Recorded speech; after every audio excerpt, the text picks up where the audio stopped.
Hey guys, Pedro V here coming to you with a new video. So, as you all know, yesterday there was a fire in Paris on April 15th, 2019 at the Cathedral Notre Dame. At the same time, there was another fire happening at the Al-Aqsa-Mosque in Jerusalem. But here at the cathedral, 4 days before it was caught on fire, there were 16 statues were removed from the top. Now, I don't believe in coincidences, but this is kind of out there, and you can kind of see, where this is all going. But also, I want to point out the numbers here. It's very subliminal, guys. So we have 4 right here, 4 days, 16 statues. So we got 1 6, 1 plus 6 equals 7. So then that will be 47. Or if you turn that around, it will be 74. Now if you are into numerology and numbers, you will know what that number is indicating, because it's very subliminal and there's a lot to it than what meets the eye. Also, I want to point out over here, they extinguished the fire after 9 hours. Okay, we got 9 hours here, 9. Now, the fire started at 6:50 p.m. 6 plus 5, that is 11. So we got 9, 11. Okay. So let me point out first, in the iPad Goat 2 video, you will see a strange character dancing with all these strange masks. And what it looks like, he is dancing inside of a cathedral, and there's a fire, and he's like kind of doing these, like this ritual dance. I'm going to show you real quick. And after the scene is when the collapse happens, which I'm going to also show you.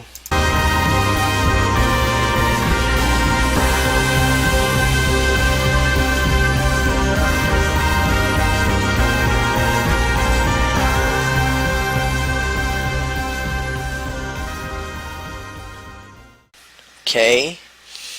Now also people were pointing out that in iPad Goat there was a similarity with the cathedral falling and collapsing in the video.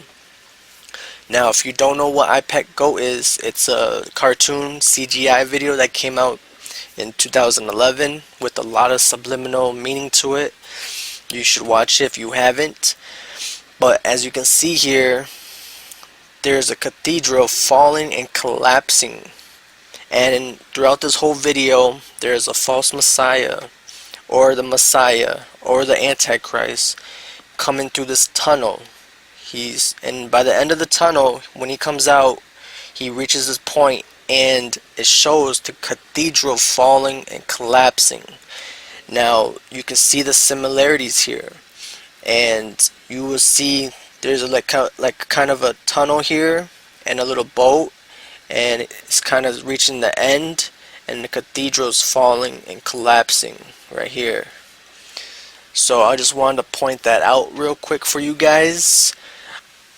So another thing also, when after the cathedral scene, he's looking at the sun, and there's 3 pyramids there.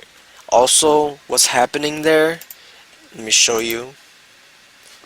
There's a meteor shower, and you can see the meteors going left and right. Also, one of them hits the pyramid, and all 3 of them will come collapsing down. And that's not it. So today's April 16th, starting the meteor shower, the Lyrid Meteor shower, if I pronounced that right. So it goes on to April 16th through April 28th, about 20 meteors an hour. It says stay away from streetlights for best chance to see them. Ain't that a coincidence? The cathedral happened yesterday. Now this meteor shower. This scene with an iPad Go happens right after the cathedral collapse.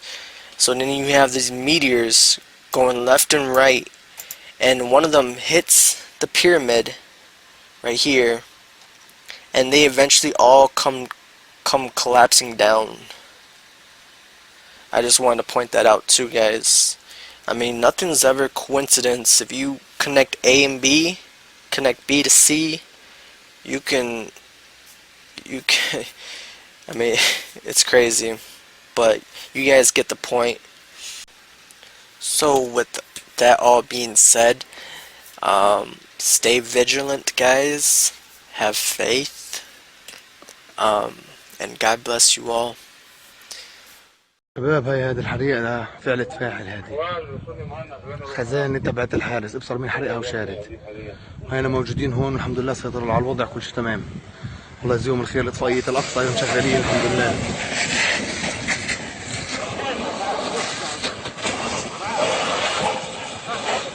The Cathedral of Notre Dame is regarded as one of the world's most famous tourist attractions, with millions of visitors from around the world flocking to see its towering spire and famous stained glass windows.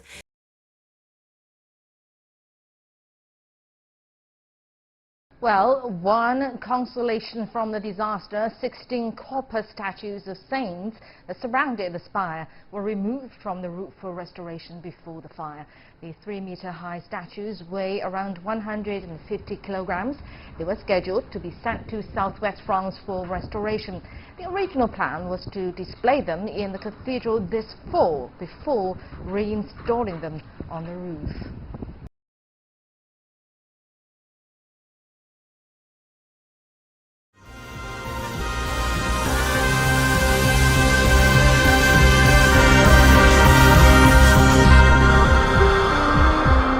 And this will be that iconic spire collapsing before our very eyes, this taken from the ground.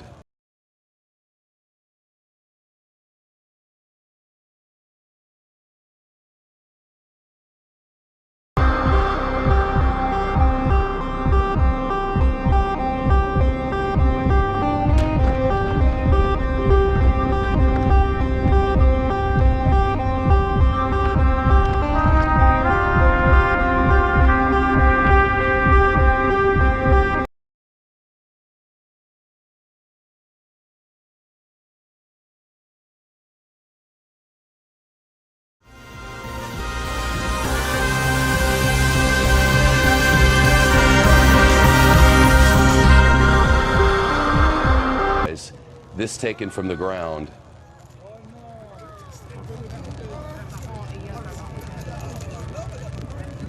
Unimaginable.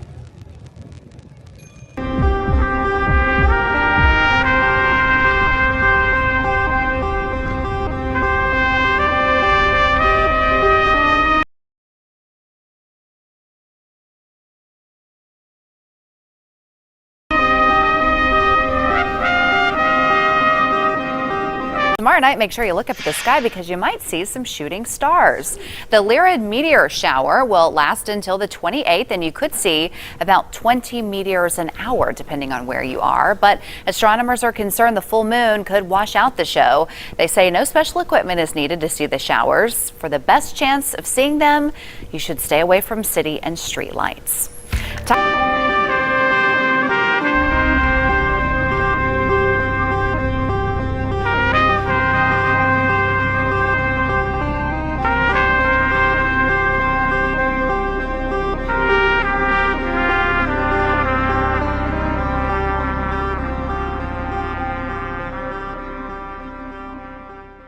Jeremiah's flood is totally different than Noah's flood. The earth has been destroyed 2 times by flood, not just by once. It won't be destroyed by a flood again, but by fire. That's the promise of the rainbow. So the fallen angels obviously knew that their day would come again on the earth to be released. Now there are 200 fallen angels. Some of them are held in everlasting chains of darkness. But the point being, there's, somebody asked me, well, how many angels fell? I said, look, I don't know the number, but I'll tell you, a third of heaven fell, the fallen angels fell, so that's a whole lot of fallen angels. Buckle up. An avalanche is coming. I've been telling you about this.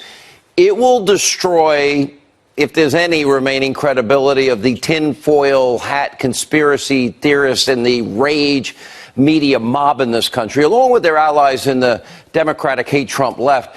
And those that have abused power inside and outside of government, you are about to face the justice that many of you deserve. And that's why the giants became smaller after the flood. But now, as mankind is messing with the fabric of creation, electrogravitics means you offset the pressure of gravity by using electrical forces. And Tim, the other thing that I want to get across is that, when people use that claim, they don't take into account the supernatural. The supernatural is that realm of the unseen world that basically, Sheila, now people are starting to record incidents all over the world, and many of them are Christians. So years and years ago, I remember making the statement, wait until the days come when your worst nightmares begin to take on form, begin to take on shape. And not to sound corny or cliche, they won't need to say we're back. Everyone will see they're back. So what's critical about this too, and Tim, what I think people are going to find out, if you look at a phonograph record, if you look at the DROPA, D-R-O-P-A disc, if you look at some of the aviary is supposedly a group of scientists, very well hidden, very well clued in, that claim they even have the, if you will, the hard drives or the equivalent of Jesus's crucifixion. And when the aliens come, they're going to claim they created Jesus.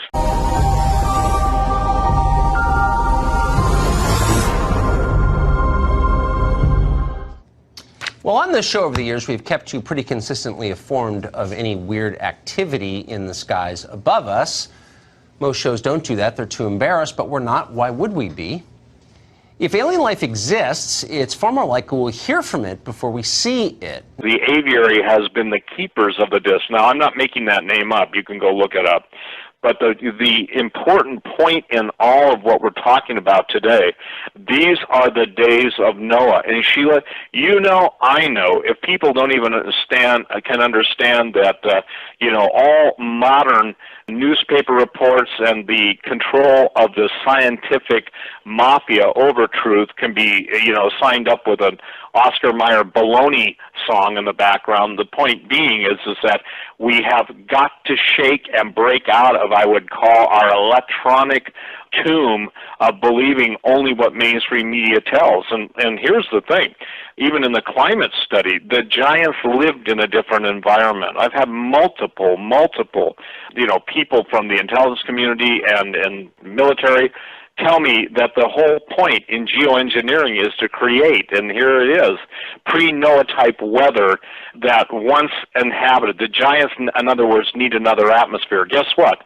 They may have their atmosphere, but it's becoming more and more deadly to us.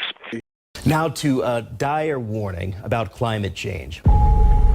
A dire warning. A dire warning. A dire warning. Dire new warning. Dire warning. Another dire warning. The situation is dire. A dire warning. Dire consequences. A dire warning. It sounds dire. What prompted this warning? We have a global emergency.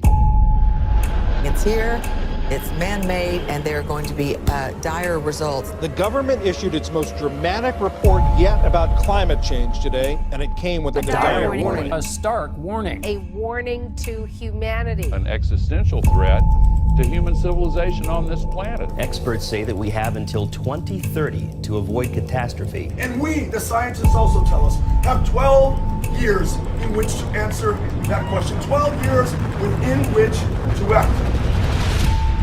The world is going to end in 12 years if we don't address climate change. We have 12 years to turn this around. By the year 2030, that's just 12 years from now. The future is closer than we think and is not good. There will be irreversible damage to the planet. Time is running out to prevent global warming from reaching a catastrophic milestone. Sea levels rising. Extreme drought. Severe storms. Widespread fires and extreme flooding. Dangerous heat waves. Rising sea levels and forcing millions from their homes. Crop failure and mass population movement. As well as food shortages. Millions around the world face future disaster. Pretty serious. People are dying. President Trump has frequently doubted its existence and has called it a hoax. I don't believe it.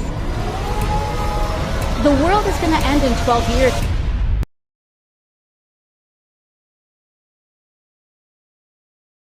And Steve mentioned the desire of the, we'll just call them the Luciferian elite, to re-engineer the earth, both physically and in a societal in societal terms, to re-engineer the earth to make it as it was in the days of Noah. So for all those out there who discredit those of us who use that Bible verse to prove that what once was is coming full circle, in other words, just as Steve says, they're coming back, and the reality of the pre-flood world is about to become the reality again on this earth.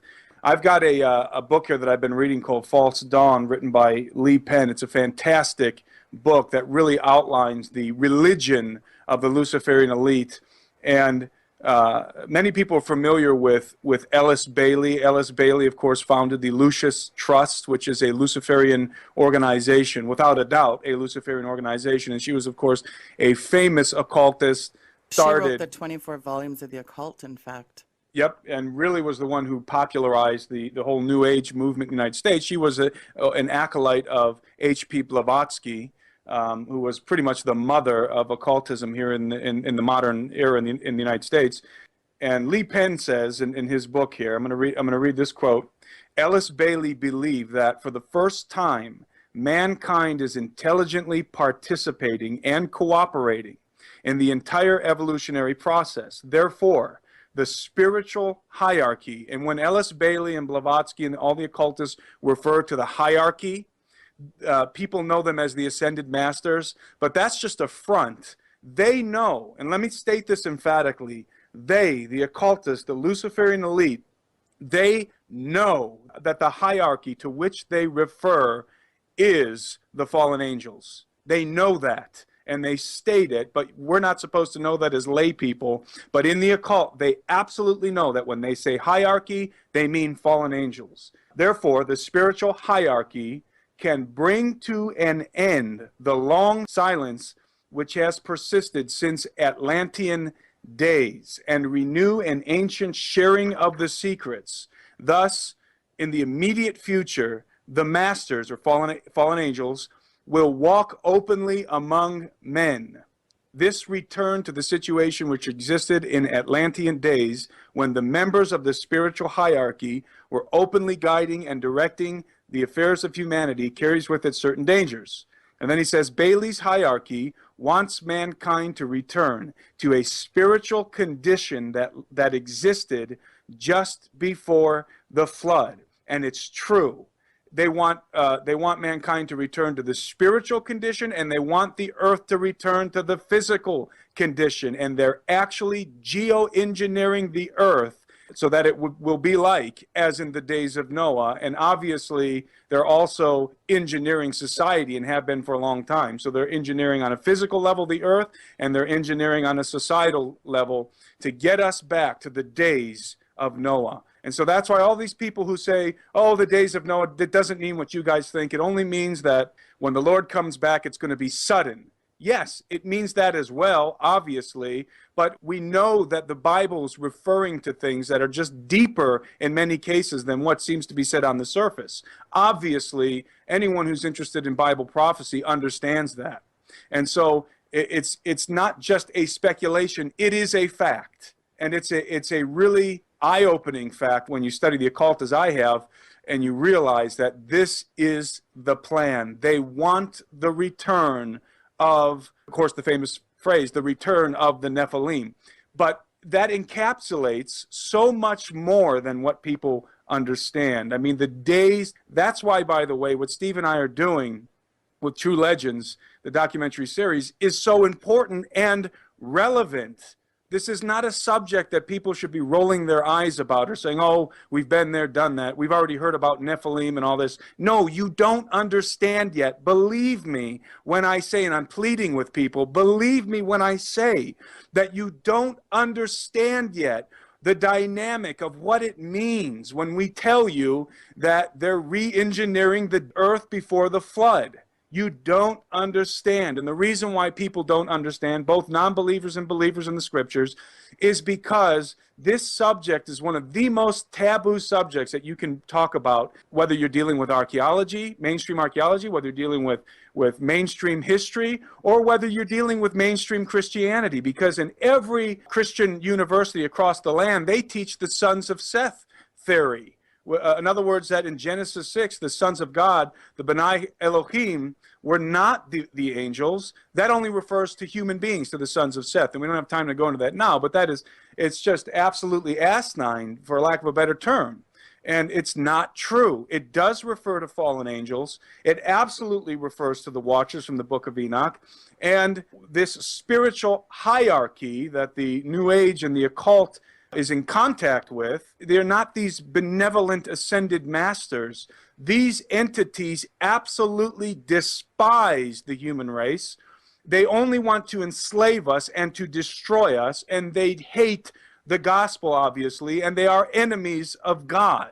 And there are no human potentates, there are no human dictators, no Hitler, no Stalin, no Mao can even come close to measuring up to the level of wickedness and pure evil that these guys, this hierarchy, these entities are about to bring to the earth. People don't want to even engage those critical thinking processes that God gave them so they wouldn't be basically seduced by spirits, but by drowning out the voice of God through all the electronic media, iPods, iPads, computers, iPhone, music. Look at everything now. Everything is designed to do one thing, and in my opinion, it's obvious. People may disagree with it, but it's to kill critical thinking. And by killing critical thinking, the stuff that we're talking about, this is not irrelevant. This is the most relevant thing you can talk about, because Paul said people are going to give heed to seducing spirits in the end times. So what we're trying to do, and it goes right back to my statement, I stand by it on talk radio for 25 plus years, is that you can deal with the fruit of evil and go just in a tailspin and on numerous tangents, or you can get to the root of evil. The root of evil will always define the fruit of evil. The root of evil is where the Christians will not deal. They can argue with the sons of Seth, but look, everything after its own likeness and kind. You didn't have any of the patriarchs intermarrying or producing giants. No, the human seed has always been defined by the parameters of the creator of the universe, the living God, who defined it. But because of the image and likeness, now this is it, this is critical, because the Illuminati hate the image and likeness of God, because they are haters of humanity, because they absolutely shake their fist in rage at the God of love, saying, we will not have this man Jesus rule over us, that's the second Psalm, they'll do everything within their demonic rage, their financial power, and all of their cohesive efforts from hell itself to destroy the image of man.